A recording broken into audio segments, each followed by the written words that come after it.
Hello dear students, നിമിക്സ് അക്കാദമിയുടെ മറ്റൊരു വീഡിയോയിലേക്ക് സ്വാഗതം. ഇന്നത്തെ വീഡിയോയിൽ നമ്മൾ ഡിസ്കസ് ചെയ്യാൻ പോകുന്നത് Calicut university FIUGP 5th semester BCom communicating വിത്ത് AI എന്ന് പറഞ്ഞ സബ്ജക്റ്റാണ്.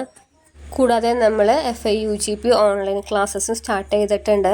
അപ്പോൾ നമ്മുടെ ക്ലാസ് ആർക്കെങ്കിലും ആവശ്യമുണ്ടെങ്കിൽ നിങ്ങൾക്ക് താഴെ കാണുന്ന നമ്പറിൽ കോൺടാക്റ്റ് ചെയ്യാവുന്നതാണ്. പ്ലസ് നിങ്ങൾക്ക് ഫ്രീ സ്റ്റഡി മെറ്റീരിയൽസും ലഭിക്കുന്നതായിരിക്കും.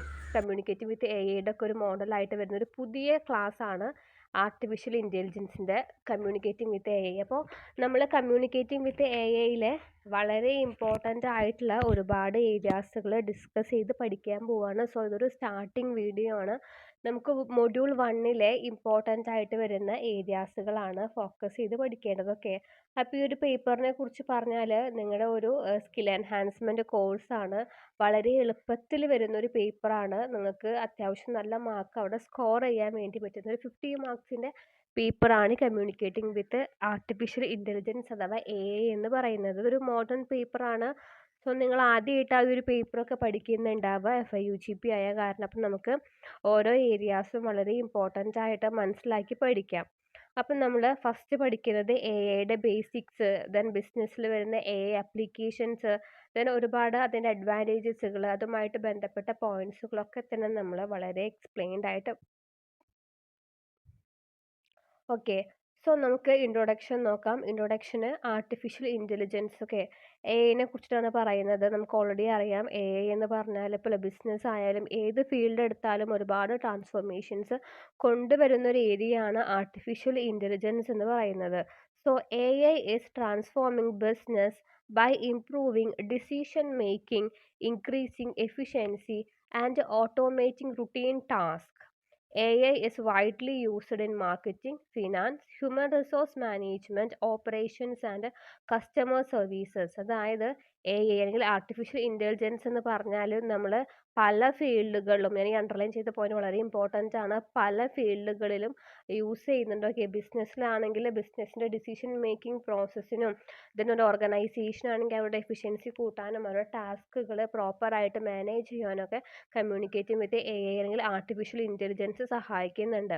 ദെൻ നമ്മൾ പറഞ്ഞല്ലോ പല ഫീൽഡുകളിലാണ് യൂസ് ചെയ്യുന്നത്. Marketing, finance, HR, operations, research, അങ്ങനെ പല ഏരിയകളിലും AI യൂസ് ചെയ്യുന്നുണ്ട്. സോ അത് വെച്ചിട്ട് കുറച്ചും കൂടിയും പ്രൊഡക്റ്റീവ് ആൻഡ് കോമ്പറ്റീറ്റീവ് ആയിട്ട് ബിസിനസ് ഗ്രോത്ത് അവിടെ ഡെവലപ്പ് ചെയ്യാൻ വേണ്ടി സഹായിക്കുന്നുണ്ട്. സോ ഇതാണ് നമുക്കൊരു ബേസിക് ആയിട്ട് മനസ്സിലാക്കി വെക്കേണ്ട ഒരു AIയുടെ ഒരു ഇൻട്രോ എന്ന് പറയുന്നത്. ഇനി നമുക്ക് AIയിലോട്ട് കടന്നാൽ എന്താണ് ആർട്ടിഫിഷ്യൽ ഇൻ്റലിജൻസ് എന്ന് നോക്കാം. എല്ലാവരും എപ്പോഴും പറയും AI എന്ന്. സോ നമുക്ക് എന്താണ് AIയുടെ മീനിങ് എന്ന് നോക്കാം. Artificial intelligence is the ability of computer systems or machines to perform tasks that normally require human intelligence, such as learning, reasoning, problem solving, and decision making. നിങ്ങൾക്ക് വേണമെങ്കിൽ നിങ്ങൾ ടെക്സ്റ്റ് ബുക്കിലത്തെ മീനിങ് ഈ ഒരു meaning ആണ് ഏറ്റവും simple ആയിട്ടുള്ളത്. അത് വെച്ച് നിങ്ങൾക്ക് പഠിക്കാവുന്നതാണ്. ഏറ്റവും സിംപ്ലിഫൈഡ് ആയിട്ട് നമ്മൾ നോട്ട്സുകൾ പ്രിപ്പയർ ചെയ്തിരിക്കുന്നത്. അപ്പോൾ നിങ്ങൾക്ക് കുറച്ചും കൂടി ഫോക്കസ്ഡ് ആയിട്ട് പഠിക്കാൻ വേണ്ടി പറ്റും. സോ AI എന്ന് പറഞ്ഞാൽ ബേസിക്കലി മെഷീൻ അല്ലേ, നോർമലി ഹ്യൂമൻ ബീയിങ്സ് ചെയ്യുന്ന കാര്യങ്ങൾ നമ്മൾ mechanically machine systems or computer systems ഒക്കെ യൂസ് ചെയ്തിട്ട് റൺ ചെയ്യിപ്പിക്കുന്നതാണ് AI എന്ന് പറയുന്നത്. അതായത് ഹ്യൂമൻസിൻ്റെ learning, thinking, cognition, decision making ഇതിനേക്കാളൊക്കെ കുറച്ചും കൂടിയും ഇൻ്റലിജൻ്റ് ആയിട്ടും പെട്ടെന്ന് ക്വിക്ക്ലി നമുക്ക് ഈ ഇത്തരത്തിലുള്ള മെഷീൻസുകൾ യൂസ് ചെയ്യുമ്പം റിസൾട്ടുകൾ പ്രൊഡ്യൂസ് ചെയ്യാൻ വേണ്ടിയിട്ട് പറ്റും.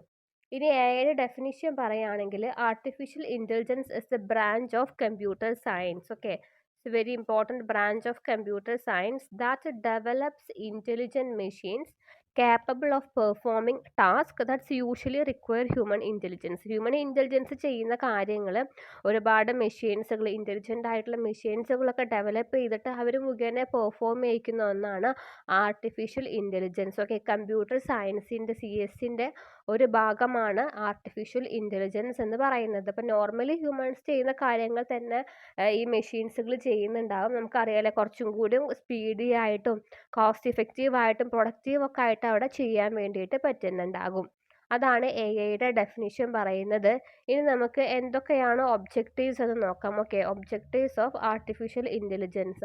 ആർട്ടിഫിഷ്യൽ ഇൻ്റലിജൻസിൻ്റെ ഒബ്ജക്റ്റീവ്സ് എന്ന് പറഞ്ഞാൽ നമുക്ക് റിപ്പിറ്റേറ്റീവ് ടാസ്കുകളൊക്കെ ഓട്ടോമേറ്റ് ചെയ്തിട്ട് ചെയ്യാൻ വേണ്ടി പറ്റും. വളരെ ഡിഫിക്കൾട്ടായിട്ടുള്ള ഒരുപാട് ടാസ്കുകളൊക്കെ നല്ല രീതിയിൽ ഈ ഒരു മെഷീൻ്റെ സഹായത്തോടെ ചെയ്യാൻ വേണ്ടി പറ്റും. ഇപ്പം നമുക്കറിയാം പല കമ്പനീസുകൾ അല്ലേ, പല ഇതിലും കാണാറുണ്ട്, പല കമ്പനീസും ഒരുപാട് IT പ്രൊഫഷണൽസിനെ പിരിച്ചു വിട്ടു എന്നൊക്കെ പറഞ്ഞിട്ട്. അപ്പം ഇത്തരത്തിലുള്ള മെഷീൻസുകൾ വന്ന കാരണമാണ് പലരുടെയും ജോലി പോകുന്നത്. അപ്പോൾ എല്ലാ കാര്യങ്ങളും ഓട്ടോമാറ്റിക്കലി അവിടെ ചെയ്യാൻ വേണ്ടി പറ്റുന്നുണ്ടായിരിക്കാം. അപ്പോൾ അതിന് സഹായിക്കും. ദെൻ ഡിസിഷൻ മേക്കിംഗ്, പ്രോപ്പറായിട്ട് ഡിസിഷൻ മേക്കിംഗ് എടുക്കാൻ സഹായിക്കുന്നുണ്ട്.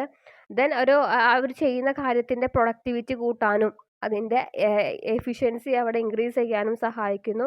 പിന്നെ മനുഷ്യരുണ്ടാക്കുന്ന ഹ്യൂമൻ എറേഴ്സുകൾ ഒരു മിക്കത്തോറും കുറയ്ക്കാൻ വേണ്ടി പറ്റും. ഓക്കെ, അതായത് 100% എറേഴ്സ്, ക്ലറിക്കൽ എറേഴ്സ് ഹ്യൂമൻസിനെ അപേക്ഷിച്ചിട്ട് മെഷീൻസിന് സംഭവിക്കാനുള്ള ചാൻസ് അല്ലെങ്കിൽ അതിൻ്റെ പോസിബിലിറ്റി വളരെ കുറവാണ്. സോ ക്ലറിക്കൽ മിസ്റ്റേക്സുകളും ഹ്യൂമൻ എറേഴ്സ് ഒക്കെ റെഡ്യൂസ് ചെയ്യാൻ സഹായിക്കുന്നുണ്ട്. Then it is A part of innovation. അപ്പോൾ ഇന്നൊവേഷന് സപ്പോർട്ട് ചെയ്യും. ഇന്നൊവേഷൻ എന്ന് പറഞ്ഞാൽ പുതിയ പുതിയ നൂതന സാങ്കേതിക വിദ്യകൾ ഇംപ്ലിമെൻറ്റ് ചെയ്യും. നമുക്കറിയാം AI എന്ന് പറഞ്ഞാൽ ഓൾറെഡി ഒരു ന്യൂ ടെക്നോളജിയാണ് ആർട്ടിഫിഷ്യൽ ഇൻ്റലിജൻസ്. സോ അതുകൊണ്ട് തന്നെ പുതിയ പുതിയ കാര്യങ്ങളെ സപ്പോർട്ട് ചെയ്യാനും ഇന്നൊവേറ്റീവായിട്ട് കാര്യങ്ങൾ കണ്ടുപിടിക്കാനും ഒക്കെ സഹായിക്കുന്നുണ്ട്. ഓക്കെ, സോ ഇനി നമ്മൾ നെക്സ്റ്റ് പഠിക്കേണ്ടത് ക്യാരക്ടറിസ്റ്റിക്സ് ഓഫ് AI. ഞാൻ ജസ്റ്റ് ഇവിടെ പോയിന്റ്സ് ആണ് ആഡ് ചെയ്തത്. നിങ്ങൾ പോയിന്റ്സ് പഠിച്ചാൽ മതി. ആ പോയിന്റ്സ് വെച്ചിട്ട് നിങ്ങൾക്ക് നിങ്ങളുടെ ഒരു ഓൺ ലാംഗ്വേജിൽ എഴുതാവുന്നതേ ഉള്ളൂ ശരിക്കും പറഞ്ഞാൽ ഈ ഒരു സബ്ജക്റ്റിൽ. അപ്പോൾ നമുക്ക് എന്തൊക്കെയാണ് ക്യാരക്ടറിസ്റ്റിക്സ് ഓഫ് AI എന്ന് നോക്കിയാൽ, ഫസ്റ്റ് പോയിന്റ് ലേണിംഗ് എബിലിറ്റി. നമുക്കിപ്പോൾ കാര്യങ്ങൾ അതായത് പഠിക്കാൻ പറ്റും. ഇപ്പം എബിലിറ്റി പഠിക്കുക എന്ന് പറഞ്ഞാൽ ഉദ്ദേശിക്കുന്നത് എല്ലാ കാര്യങ്ങളും ഈ പറഞ്ഞ പോലെ തന്നെ without any human efforts they can do more effectively and efficiently. ഈ സിസ്റ്റംസുകൾ, ഈ കമ്പ്യൂട്ടർ നെറ്റ്വർക്ക് സിസ്റ്റംസുകൾ എല്ലാ കാര്യങ്ങളും പ്രോപ്പറായിട്ട് അവിടെ ചെയ്യും. സോ അതുകൊണ്ട് തന്നെ എബിലിറ്റി കൂടാനും എല്ലാ കാര്യങ്ങളും ഒരു പെർഫെക്ഷൻസ് അവിടെ കൊണ്ടുവരാൻ വേണ്ടി പറ്റും. Then problem solving capability. പെട്ടെന്ന് എന്തെങ്കിലും ഒരു പ്രോബ്ലം ഉണ്ടെങ്കിൽ ഹ്യൂമൻസിന് അത് തിങ്ക് ചെയ്ത് ആലോചിച്ച് ചെയ്യാൻ സമയമെടുക്കും. പക്ഷേ ഇവിടെ പെട്ടെന്ന് എന്തെങ്കിലും ഒരു പ്രോബ്ലം വന്നാൽ അതിന് പെട്ടെന്ന് ഇമ്മീഡിയറ്റ് ആയിട്ടുള്ള സൊല്യൂഷൻസ് ആർട്ടിഫിഷ്യൽ ഇൻ്റലിജൻസിന് പ്രൊവൈഡ് ചെയ്യാൻ വേണ്ടി പറ്റും. So it also solve the problems. Then third, decision making. പ്രോപ്പറായിട്ട് കറക്റ്റ് ഡിസിഷൻസ് റൈറ്റ് ടൈമിൽ എടുക്കാൻ വേണ്ടിയിട്ടും ആർട്ടിഫിഷ്യൽ ഇൻ്റലിജൻസ് സഹായിക്കുന്നുണ്ട്. ദെൻ അടുത്തതാണ് അഡാപ്റ്റബിലിറ്റി. അഡാപ്റ്റബിലിറ്റി പറഞ്ഞാൽ പെട്ടെന്ന് അഡാപ്റ്റ് ആയി പോകും. ഈ പറഞ്ഞ പോലെ തന്നെ ഏത് കണ്ടീഷൻ, ഇപ്പോൾ ടെക്നോളജി അപ്ഡേഷൻസുകളും അങ്ങനത്തെ പുതിയ ചേഞ്ചസുകൾ വരുന്ന കാരണം എപ്പോഴും AI ഒരു അഡാപ്റ്റബിലിറ്റി ഉണ്ടായിരിക്കും. Then automation. ഓക്കെ, സോ ഇത്രയാണ് അതിൻ്റെ ക്യാരക്ടറിസ്റ്റിക്സ് ആയിട്ട് പറയുന്നത്. അപ്പോൾ നമ്മൾ അതിൻ്റെ ഓൾറെഡി ക്യാരക്ടറിസ്റ്റിക്സും ദെൻ അതിൻ്റെ മെയിൻ ഒബ്ജക്റ്റീവ്സും അതിൻ്റെ ഡെഫിനിഷനൊക്കെ നമ്മൾ വളരെ ഫോക്കസ്ഡ് ആയിട്ട് പഠിച്ചു. ഇനി നമുക്ക് അടുത്ത പഠിക്കേണ്ട നെക്സ്റ്റ് ഏരിയ എന്ന് പറയുന്നത് സ്കോപ്പ് ഓഫ് ആർട്ടിഫിഷ്യൽ ഇൻ്റലിജൻസ്. എന്തൊക്കെയാണ് ആർട്ടിഫിഷ്യൽ ഇൻ്റലിജൻസിൻ്റെ സ്കോപ്പ് എന്ന് നമുക്ക് നോക്കാം. ഓക്കെ, സോ സ്കോപ്പ് പറയുന്നത് പല ഏരിയയിലും ഈ AI എന്ന് പറയുന്നത് നമുക്ക് ഒരുപാട് ഏരിയാസിൽ അപ്ലിക്കബിൾ ആണ്. സോ ഏതൊക്കെയാണ് ആ സ്കോപ്പ് എന്ന് ഞാൻ പോയിന്റ്സ് ആണ് കൊടുത്തത്. നിങ്ങൾക്ക് ആ പോയിന്റ്സ് നിങ്ങൾക്ക് അറിയാവുന്ന കാര്യമാണ്, നിങ്ങൾക്ക് നിങ്ങളുടെ ലാംഗ്വേജിൽ എഴുതാൻ പറ്റും. ഫസ്റ്റ് പറയുന്നത് ബിസിനസ് അല്ലേ. ഓഫ് കോഴ്സ് ബിസിനസ് ഫീൽഡിൽ they can use different varieties of machines and productive inputs. അതിന് വേണ്ടിയിട്ട് ബിസിനസ് ഫീൽഡ്സിൽ നമുക്ക് ആർട്ടിഫിഷ്യൽ ഇൻ്റലിജൻസ് യൂസ് ചെയ്യാൻ വേണ്ടി പറ്റും. Then next health care. ഹോസ്പിറ്റലുകളിലൊക്കെ ഈ പറഞ്ഞ പോലെ തന്നെ സ്കാനിങ് അങ്ങനെ അതിനൊക്കെ വേണ്ടിയിട്ട് ഒരുപാട് പുതിയ AI ടെക്നോളജീസുകൾ ഇൻട്രൊഡ്യൂസ് ചെയ്തിട്ടുണ്ട്. അപ്പോൾ ഹെൽത്ത് കെയർ സെക്ഷനിൽ സഹായിക്കുന്നുണ്ട്. ദെൻ എഡ്യൂക്കേഷൻ സെക്ടറിലും ഈ പറഞ്ഞ പോലെ തന്നെ AIയുടെ ഇൻഫ്ലുവൻസ് വളരെ അധികമാണ്. അപ്പോൾ നമുക്ക് education, banking, agriculture, manufacturing, transportation, retail, government services, അങ്ങനെ ഒരുപാട് മേഖലകളിൽ AI നമുക്ക് ഉപയോഗിക്കാൻ വേണ്ടി പറ്റും. ഓക്കെ, ഇവിടെ നിങ്ങൾ ഇതിൻ്റെ പോയിന്റ്സ് പഠിച്ചിട്ട് അതിൻ്റെ മീനിങ് നിങ്ങളുടെ സ്വന്തം ലാംഗ്വേജിൽ നിങ്ങൾക്ക് എഴുതാൻ പറ്റുന്നതാണ്. ഓക്കെ, സോ ഇത്രയൊക്കെയാണ്. അതായത് സ്കോപ്പ് എന്ന് ഉദ്ദേശിക്കുന്നത് നമ്മൾ ആർട്ടിഫിഷ്യൽ ഇൻ്റലിജൻസ് AI നമ്മൾ എവിടെയൊക്കെയാണ് യൂസ് ചെയ്യുന്നത്, അതാണ് സ്കോപ്പ് എന്നതുകൊണ്ട് ഉദ്ദേശിക്കുന്നത്. നമ്മളത് യൂസ് ചെയ്യാൻ പറ്റുന്ന ഏരിയാസ് ആണ് സ്കോപ്പിൽ വരുന്നത്. സോ ഇത്രയൊക്കെയാണ് മെയിനായിട്ട്. ഇത്രയും ഒരു 10-12 പോയിന്റ്സുകൾ നിങ്ങൾ പ്രോപ്പറായിട്ട് പഠിച്ചു വയ്ക്കുക. ദെൻ സ്കോപ്പ് കഴിഞ്ഞു അടുത്ത നമുക്ക് ഇമ്പോർട്ടൻസ് പഠിക്കാം. അപ്പോൾ എക്സാം പോയിന്റ് ഓഫ് വ്യൂവിൽ നിങ്ങൾക്ക് തോന്നും ഇതാകെ കുറച്ച് പോയിന്റ്സേ ഉള്ളൂ എന്ന്. പക്ഷേ എക്സാം പോയിന്റ് ഓഫ് വ്യൂവിൽ നിങ്ങൾ ഓരോ പോയിന്റും എല്ലാം നിങ്ങൾ മിക്സപ്പ് ആക്കി എഴുതിയാൽ മതി. അതായത് ഇമ്പോർട്ടൻസും അഡ്വാൻറ്റേജസും ഒബ്ജക്റ്റീവ്സും ഒക്കെ നിങ്ങൾ ഒറ്റൊരു സ്ട്രക്ചറിൽ ഒരു പോയിന്റ് ആയിട്ട് അവിടെ ഇംപ്ലിമെൻറ്റ് ചെയ്ത് എഴുതിയാൽ മതിയാവും.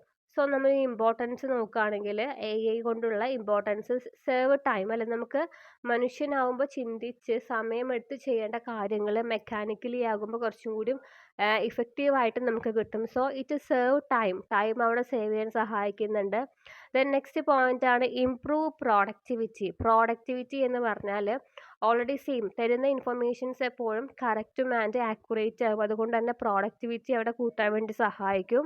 ഇറ്റ് എൻഹാൻസ് കസ്റ്റമർ സാറ്റിസ്ഫാക്ഷന് ഇമ്പ്രൂവ് ചെയ്യുന്നുണ്ടാകും. കസ്റ്റമർ സാറ്റിസ്ഫാക്ഷൻ എന്ന് പറഞ്ഞാൽ ഓൾറെഡി എന്തെങ്കിലും ഒരു പ്രോഡക്റ്റോ സർവീസസോ ഒക്കെ ആണെങ്കിൽ ഇത് മെക്കാനിക്കലി ആകുമ്പോൾ കുറച്ചും കൂടി എഫിഷ്യൻ്റായി കിട്ടുന്നത് കാരണം കസ്റ്റമർ സാറ്റിസ്ഫാക്ഷൻ ഉണ്ടാകും. ഇപ്പോൾ നമ്മൾ എന്തെങ്കിലും ഒരു പ്രോഡക്റ്റ് ഇപ്പോൾ നമുക്ക് ജസ്റ്റ് ഒന്ന് നമുക്ക് വാക്വം ക്ലീനറിന് പകരം വന്ന ക്ലീനിങ് AI മെഷീൻസുകൾ അല്ലേ.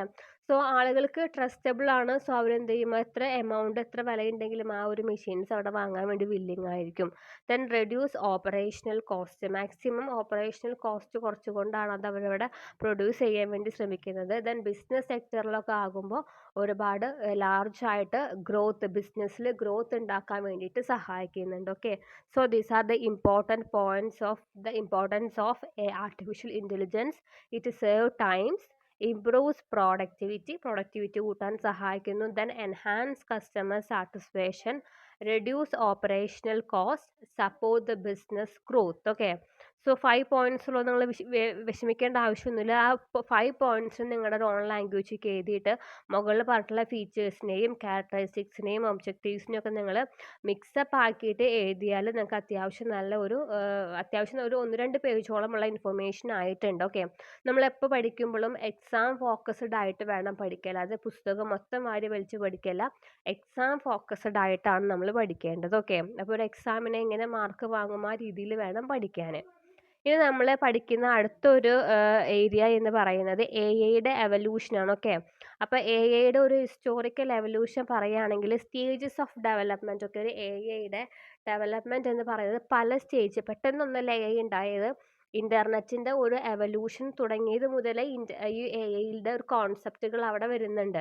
അപ്പം നമ്മൾ ആദ്യത്തെ സ്റ്റേജ് പറയുകയാണെങ്കിൽ 1950s. ഒക്കെ 1950s ഒരുപാട് AI റിസർച്ചും ഡെവലപ്മെൻറ്റ്സുകളൊക്കെ നടന്നിരുന്നു. 1950 ആ സമയത്താണ് ഇൻ്റർനെറ്റിൻ്റെയും ഈ ടെലിഫോൺ അങ്ങനത്തെ സിസ്റ്റത്തിൻ്റെ ഒക്കെ ഉപയോഗങ്ങൾ കുറച്ചുകൂടി ആളുകളിലേക്ക് കുറച്ചെങ്കിലും അറിഞ്ഞു വരുന്നുണ്ടായിരിക്കും. ഓക്കെ, അപ്പോൾ ആ സമയത്ത് ഇതിൻ്റെ റിസർച്ചും ഡെവലപ്മെൻറ്റും ഒക്കെ നടന്നിരുന്നു. അതിനുശേഷം 1956 ടേം ആർട്ടിഫിഷ്യൽ ഇൻ്റലിജൻസ് ഇൻട്രൊഡ്യൂസ് ചെയ്യുന്നതൊക്കെ. 1950 റിസർച്ച് നടന്നുവെങ്കിലും 1950 റിസർച്ച് നടന്നുവെങ്കിലും 1956 ആർട്ടിഫിഷ്യൽ ഇൻ്റലിജൻസിൻ്റെ ഈ പറഞ്ഞ ഒരു ടേം അവിടെ ഇൻട്രൊഡ്യൂസ് ചെയ്തത്. ഓക്കെ, അത് ഫസ്റ്റ് ഇൻട്രൊഡ്യൂസ് ചെയ്തത് ഡാർമൗത്ത് കോൺഫറൻസിലാണ് ഈ ഒരു AIയുടെ മെയിൻ ആയിട്ടുള്ള ടേം അവിടെ ഇൻട്രൊഡ്യൂസ് ചെയ്തതൊക്കെ. അപ്പോൾ ഇൻട്രൊഡ്യൂസ് ചെയ്ത വർഷം വളരെ ഇമ്പോർട്ടൻ്റ് ആണ്. നിങ്ങൾ പേപ്പറിൽ എഴുതി വയ്ക്കുമ്പോൾ ഈ ടേമൊക്കെ ഉണ്ടെങ്കിൽ നിങ്ങൾക്ക് നല്ല മാർക്സ് അവിടെ സ്കോർ ചെയ്യാൻ വേണ്ടി പറ്റും. 1956 AI വന്നു. അത് ഒരു ഡാർമൗത്ത് കോൺഫറൻസിലാണ് അത് വന്നതെന്ന് ഓർത്ത് വയ്ക്കുക. ദെൻ എക്സ്പേർട്ട് സിസ്റ്റംസുകൾ കുറച്ചും കൂടി ഡെവലപ്പായി വന്നത് 1970s 80s. ഒക്കെ 70s 80s കാലഘട്ടത്തിൽ അതിൻ്റെ കുറച്ചും കൂടി എക്സ്പേർട്ട് ആയിട്ടുള്ള സിസ്റ്റംസുകൾ കുറച്ചുകൂടി മെമർജ് ചെയ്ത് വന്നു. അതിനുശേഷം 90കളിലാണ് മെഷീൻ ലേണിങ്ങും ഇൻ്റലിജൻറ്റ് സോഫ്റ്റ്വെയറും പറഞ്ഞ കോൺസെപ്റ്റുകളുടെ ഗ്രോത്ത് വന്നത്. ഓക്കെ, ഇപ്പോൾ എല്ലാവർക്കും പോപ്പുലറായിട്ട് അറിയുന്നൊരു കാര്യമാണ് മെഷീൻ ലേണിംഗ്. ഒക്കെ പക്ഷേ ഇതിൻ്റെയൊക്കെ ഒരു സ്റ്റാർട്ടിങ് 90s വന്നിട്ടുണ്ടായിരുന്നു. ഓക്കെ, അപ്പോൾ നിങ്ങൾ ടെക്സ്റ്റ് ബുക്കിൽ വളരെ വാരി വലിച്ചാണ് ഹിസ്റ്ററി കൊടുത്തത്. നിങ്ങളിങ്ങനെ ഷോർട്ട് പോയിന്റ് ആക്കിയിട്ട് വളരെ സിമ്പിളായിട്ട് പഠിച്ചാൽ നിങ്ങൾക്ക് ഓർത്തിരിക്കാൻ ബെറ്റർ ആവും. ഓക്കെ, അപ്പോൾ 90കളിൽ ഈ പറഞ്ഞ പോലെ തന്നെ മെഷീൻ ലേണിങ്ങിൻ്റെയും ഇൻ്റലിജൻറ്റ് സോഫ്റ്റ്വെയറിൻ്റെയും ഗ്രോത്ത് വന്നു. അതിനുശേഷം ഇപ്പോൾ നിങ്ങളുടെയൊക്കെ ഒരു കാലഘട്ടം ആയപ്പോൾ 20s ഇൻ്റർനെറ്റ് ബേസ്ഡ് ആയിട്ടുള്ള AI ആപ്ലിക്കേഷൻസുകൾ എമർജ് ചെയ്തൊക്കെ. 20s ഇൻ്റർനെറ്റ് ബേസ്ഡ് ആയിട്ടുള്ള AI ആപ്ലിക്കേഷൻസുകൾ വന്നത്. Then 2010 deep learning, big data, cloud computing അതിൻ്റെയൊക്കെ തന്നെ ഒരു റാപ്പിഡ് ആയിട്ടുള്ള ഗ്രോത്ത് വന്നു. ഓക്കെ, 2010 ആവണം ഈ ഒരു കുറച്ചും കൂടി റാപ്പിഡ് ആയിട്ടുള്ള ഗ്രോത്ത് വന്നു. ദെൻ ഇപ്പോഴത്തെ ഒരു പ്രസൻറ്റ് സിറ്റുവേഷനിൽ കുറച്ചും കൂടി കോവിഡ് കഴിഞ്ഞ ആ ഒരു സ്റ്റേജ് വന്നപ്പോഴേക്കും ഏകദേശം എല്ലാവരിലേക്കും ഇൻ്റർനെറ്റും അതിൻ്റെ അപ്ലിക്കേഷൻസ് ഒക്കെ സ്പ്രെഡായി. സോ ഈ പ്രസൻറ്റിൽ AI കുറച്ചും കൂടി ഓട്ടോമാറ്റിക് ആയിട്ടുള്ള സിസ്റ്റംസുകളും ഒരു ബിസിനസ് ഫോക്കസ്ഡ് ആയിട്ടുള്ള അപ്ലിക്കേഷൻസുകളെല്ലാം തന്നെ എമർജ് ചെയ്ത് വന്നു. അപ്പോൾ ഇതാണ് നമ്മൾ സിംപ്ലിഫൈഡ് ആയിട്ട് പറഞ്ഞാൽ നമ്മുടെ ഈ ഒരു ആർട്ടിഫിഷ്യൽ ഇൻ്റലിജൻസിൻ്റെ ഒരു ഹിസ്റ്റോറിക്കൽ കോണ്ടെക്സ്റ്റ് അല്ലെങ്കിൽ അതിൻ്റെ സ്റ്റേജസ് ഓഫ് ഡെവലപ്മെൻറ്റ് എന്ന് നമ്മൾ പറയും. ഒക്കെ ഒരു 7 സ്റ്റേജസ് ഓഫ് ഡെവലപ്മെൻറ്റ് മുഖേനയാണ് ഈ കാണുന്ന AI അഥവാ ആർട്ടിഫിഷ്യൽ ഇൻ്റലിജൻസിലോട്ട് നമ്മൾ എത്തിയത്. ഇനി അതിൻ്റെ ഇമ്പോർട്ടൻസ്, ഈ AI എവല്യൂഷൻ്റെ ഇമ്പോർട്ടൻസ് പറയുന്നത് മെയിനായിട്ട് കമ്പ്യൂട്ടിംഗ് പവറുകൾ അല്ലേ. നിങ്ങൾക്കിപ്പോൾ എന്തെങ്കിലും ഡൗട്ട്സ് വന്നാൽ അല്ലെങ്കിൽ എന്തെങ്കിലും ഒരു പ്രോബ്ലം വന്നാൽ നിങ്ങൾ മെയിനായിട്ട് സെർച്ച് ചെയ്യുക ഒന്നെങ്കിൽ ജെമിനി അല്ലെങ്കിൽ ChatGPT. അപ്പം പെട്ടെന്ന് നമുക്കൊരു എന്തെങ്കിലും ഒരു പ്രശ്നമുണ്ടെങ്കിൽ സോൾവ് ചെയ്യാൻ വേണ്ടി സഹായിക്കുന്നതാണ് AI എന്ന് പറയുന്നത്. അപ്പോൾ കമ്പ്യൂട്ടിംഗ് പവർ ഇമ്പ്രൂവ് ആക്കാൻ സഹായിക്കുന്നുണ്ട്. ദെൻ മേക്കിംഗ് ബെറ്റർ ഡിസിഷൻസ് എടുക്കാൻ സഹായിക്കുന്നുണ്ട്. ഓട്ടോമേഷൻ, എന്ത് കാര്യങ്ങളും ഓട്ടോമാറ്റിക്കലി അല്ലേ അപ് ടു ഡേറ്റ് ആയിട്ട് ലഭിക്കാൻ സഹായിക്കുന്നുണ്ട്. ദെൻ വൈഡർ ബിസിനസ് അപ്ലിക്കേഷൻസ്, പല ബിസിനസ് ഏരിയകളിലേക്കും ഈ ഒരു മേഖല മെയിനായിട്ട് സ്പ്രെഡ് ചെയ്ത് വരുന്നുണ്ട്. ദെൻ ഫൈനലി ഫാസ്റ്റർ ഇന്നോവേറ്റീവായിട്ട് ഏറ്റവും ഇമ്പോർട്ടൻ്റ് ആയിട്ട് ഇങ്ങനെ സ്പ്രെഡ് ആയിക്കൊണ്ടേ ഇരിക്കുകയാണ്. ഇപ്പോൾ നമ്മൾ എവിടെ പോയാലും ഒരു റെസ്റ്റോറൻറ്റിൽ പോയാലും റോബോട്ട്സുകളുണ്ട്, ഒരു സെയിൽസ്മാൻ ആയിട്ട് റോബോട്ട് ഉണ്ട്. കിച്ചണിലടക്കം ഈ റോബോട്ടിക്സിൻ്റെ ഇമ്പോർട്ടൻസ് വളരെയധികം വലുതാണ്. സോ അതാണ് ഇമ്പോർട്ടൻസ്, AI എവല്യൂഷൻ്റെ ഇമ്പോർട്ടൻസ് ആയിട്ട് പറയുന്നത്. ഇനി നമ്മൾ ആപ്ലിക്കേഷൻസുകളായിട്ട് AI ഡെയിലി ലൈഫിൽ നമ്മൾ ഒരുപാട് ആപ്ലിക്കേഷൻസുകളായിട്ട് യൂസ് ചെയ്യുന്നുണ്ട്. ഓക്കെ, അതിൽ ഫസ്റ്റ് വണ്ണാണ് കസ്റ്റമർ സർവീസ് യൂസിങ് ചാറ്റ് ബോട്ടുകൾ.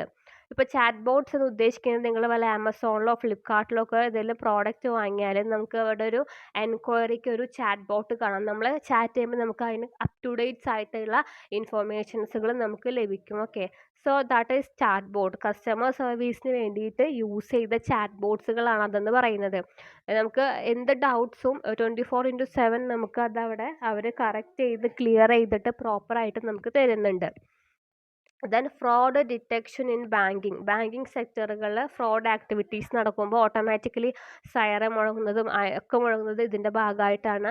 സെയിൽസ് ഫോർകാസ്റ്റിംഗ്, ഒരുപാട് ട്രെൻഡ്സുകൾ ഉപയോഗിച്ചിട്ട് സെയിൽസ് ഫോർകാസ്റ്റ് ചെയ്യാൻ സഹായിക്കുന്നുണ്ട്.